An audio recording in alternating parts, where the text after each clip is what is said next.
So, do you agree with the American people, or are they just wrong? Look, the American people. I wish I had $1 for every time you or someone on the Republican side brought up Biden's name. If I did, I might have as much money as you have, Mr. Secretary. Today is exactly day 500 of this administration, and costs aren't any lower. People are spending more on gas, but they're also spending more on everything else. Thank you. Now recognize Mr. Boyle for 5 minutes.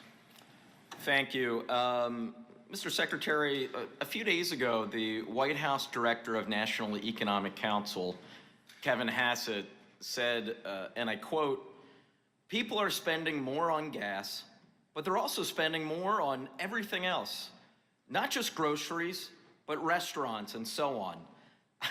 I think that's a sign you see when people are optimistic about the future. I was wondering if you agree with your White House colleague that people spending more on everything else is just a sign of great optimism. I think high discretionary spending is likely what Director Hassett meant. And you consider spending on groceries discretionary? Or gas discretionary? I didn't say gas. Did he say gas? Yes, that's correct. Right. I'll read the quote again. "People are spending more on gas, but they're also spending more on everything else, not just groceries, restaurants, and so on." That's optimism. So the everything else would be discretionary spending, Congressman. Well, it would be. Well, I'll tell you what. Reclaim my time. I can settle how the American people are feeling about this economy because I have the data on it right here from Fox News just the other week. On the president and this administration's handling of the economy, 71% of the American people disapprove, including 40% of Republicans.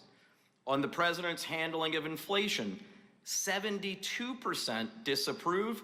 They disapprove, in fact, by a 3-to-1 margin over approval. So, do you agree with the American people, or are they just wrong? Look, the American people were torched under the Biden administration. Oh my God! I wish I had $1 for every time you or someone on the Republican side brought up Biden's name. If I did, I might have as much money as you have, Mr. Secretary. You would have lost 22% of your purchasing power because that's what happened. So the American people are wrong. The fact that by a 3-to-1 margin, they disapprove of this president and your performance on the economy. They're wrong. The Democratic House has 17% approval rating. No, I understand why you don't want to answer the question. So let me, I forgot to mention, reclaim my time. I forgot to mention, consumer sentiment is at an all-time low. So the numbers on the approval rating of this president on the economy are the lowest since the Great Recession.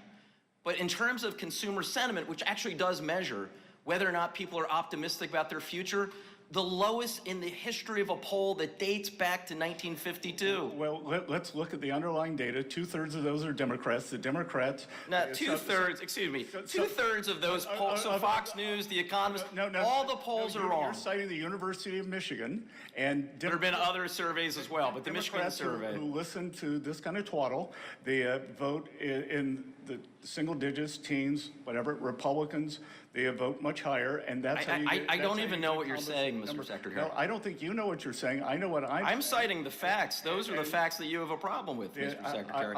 Well, let me just turn, since I only have 2 minutes left, let me just turn to this.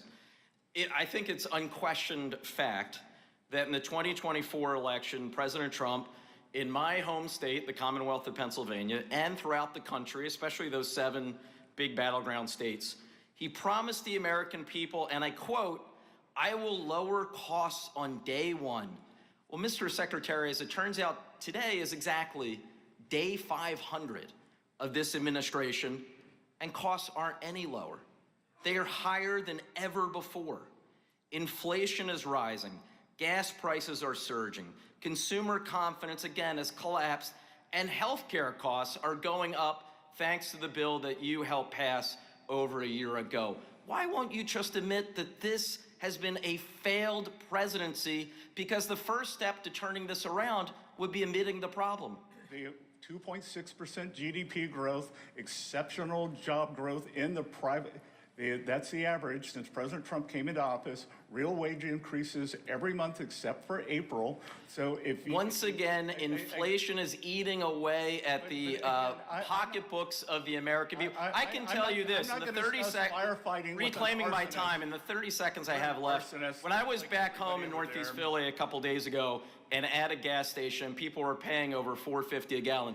They were feeling a lot of things, a lot of emotions. I guarantee you, optimism wasn't one of them. With that, I yield back.